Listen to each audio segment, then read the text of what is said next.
Here we will be discussing about the gametophytic generation of the Ophioglossum. This is the image of gametophyte of the species called as Ophioglossum vulgatum.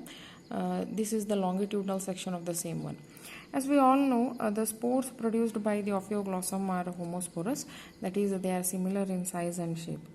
These haploid spores are the mother cell of the gametophytic generation. They are going to germinate and form a structure like this, which is the beginning of a gametophytic phase. The spores are small, they are somewhat spherical in shape, and then they are covered by two layers, that is outer exine and the inner intine. Exine is more horny and it is sculptured compared to the inner intine, which is thin compared to the exine. Soon after dispersal they are going to germinate. There is no resting stage which is seen usually in gymnosperms and angiosperms and all. These spores are going to germinate soon after the dispersal. The spores on germination produces a structure somewhat like this.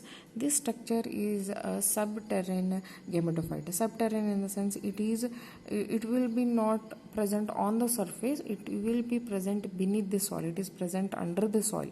So we are going to call such structures as a subterrane gametophyte. The spores are going to absorb water, they are going to swell, and swelling leads to rupture of the exine.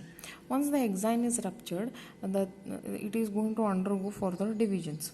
So the first division, this is the structure. We have the spore here with the exine and intine.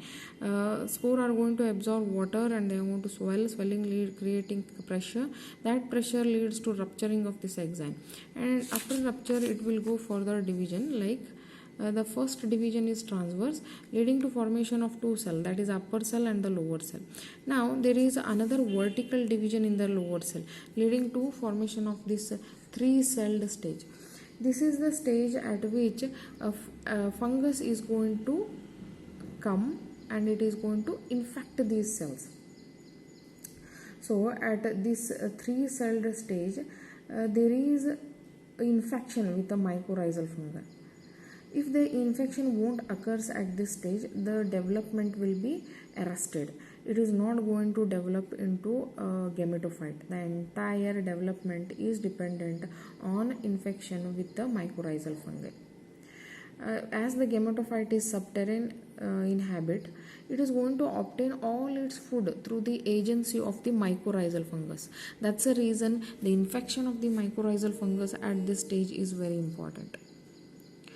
Sometimes it is said that they are going to form some green lobes which are present above the ground surface, but it is a very rare condition. Most of the species are non-green and they contain an endophytic fungus that enters the gametophytic cells soon after germination, and it is very necessary for their growth.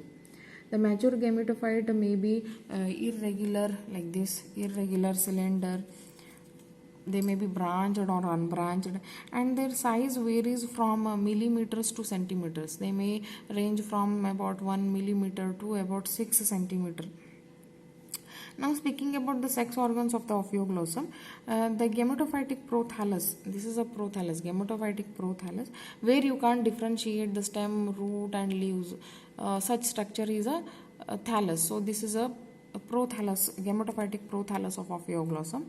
It is monoecious in nature, or you can even suggest it is a homothallic. That is, the prothallus is going to bear both male antheridia, and that is bear both antheridia and female archegonia as a sex organs. The antheridia and archegonia in most of the species are scattered.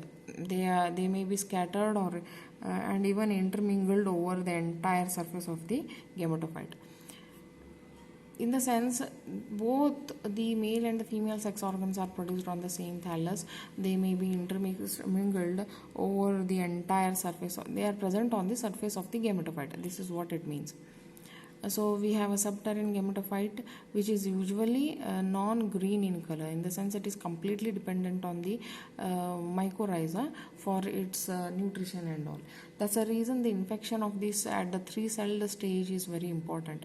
If it won't occur, then there is like a resting phase where it won't show further development.